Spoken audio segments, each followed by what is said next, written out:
అందరికీ నమస్కారం. డాక్టర్ లవుడు గోవిందరావు, ఆంధ్రప్రదేశ్ వెలమ సంక్షేమ సంఘం రాష్ట్ర అధ్యక్షుడు.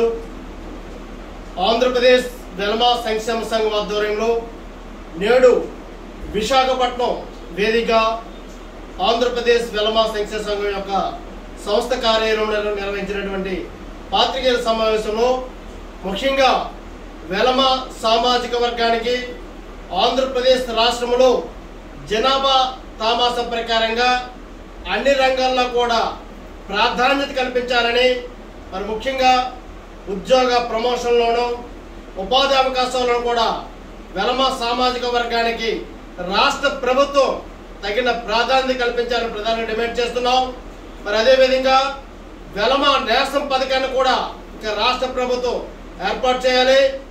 వెలమ నిరుద్యోగులకు ఉపాధి ఉద్యోగ అవకాశాలు కూడా కల్పించాలని, వెలమ సంక్షేమ సంఘమునకు రాష్ట్రంతో పాటు అమరావతిలో కూడా 2 ఎకరాల స్థలం తెలంగాణ మాదిరిగా కేటాయించాలని, వెలమ సమస్యలు ఏవైతే ఉన్నాయో ముఖ్యంగా దశాబ్దాలుగా వెలమ సామాజిక వర్గాన్ని ఒక రైతు కుటుంబాలు కాబట్టి, స్వతహాగా రైతు ఆధారిత ఫ్యామిలీలు కాబట్టి ఈ యొక్క బీసీడీ జాబితా నుంచి బీసీఏ జాబితాలోకి ఎన్నో ఉద్యమాలు పోరాటాలు నిరసన చేయడం జరిగింది. కాబట్టి ఈ నేపథ్యంలో రాష్ట్ర ప్రభుత్వం తక్షణమే వెలమ సామాజిక వర్గాన్ని బీసీడీ జాబితా నుంచి బీసీఏ జాబితాలో కూడా మార్చాలని చెప్పేసి కూడా ప్రధాన డిమాండ్ చేస్తున్నాం. మరి అదేవిధంగా వెలమ కార్పొరేషన్ ఏర్పాటు చేశారు.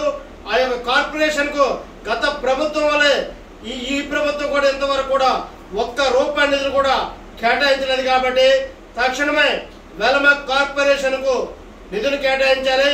అదేవిధంగా గత వైకాపా ప్రభుత్వంలో వెలమ సామాజిక వర్గానికి ఉప ముఖ్యమంత్రి deputy chief minister of Velama కమ్యూనిటీకి ఇవ్వడం జరిగింది. కావున ఈ ప్రభుత్వం కూడా పునరాలోచన చేసి డిప్యూటీ చీఫ్ మినిస్టర్ గా వెలమ సామాజిక వర్గానికి కేటాయింపులు తక్షణమే చేయాలని చెప్పేసి కూడా ఈ యొక్క పాత్రికేయుల సందర్భంగా మేము డిమాండ్ చేస్తున్నాం.